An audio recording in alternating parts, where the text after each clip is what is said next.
Sebenarnya saya kali ketiga datang umrah.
Kita nampak servis dia macam mana.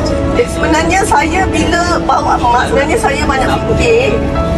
Saya tak kisah sebenarnya nak duduk hotel yang agak jauh sama-sama dengan ni. Sebab saya fikirkan ukhuwah kita ni lagi penting kan.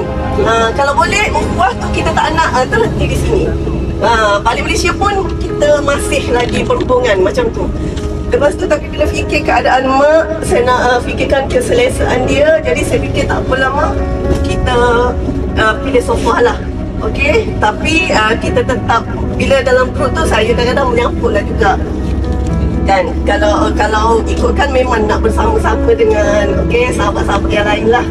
Okey, jadi setakat ni saya rasa insya-Allah kalau saya nak pergi lagi, insya-Allah saya akan pilih ini juga. InsyaAllah. Dan terima kasih juga kepada Ustaz Fikri. Kalau kata tadi Ustaz Fikri memang seorang yang sabar, memang betul lah. Itu je lah. Saya nak ucap terima kasih banyak lah kepada anak ini. Assalamualaikum warahmatullahi wabarakatuh.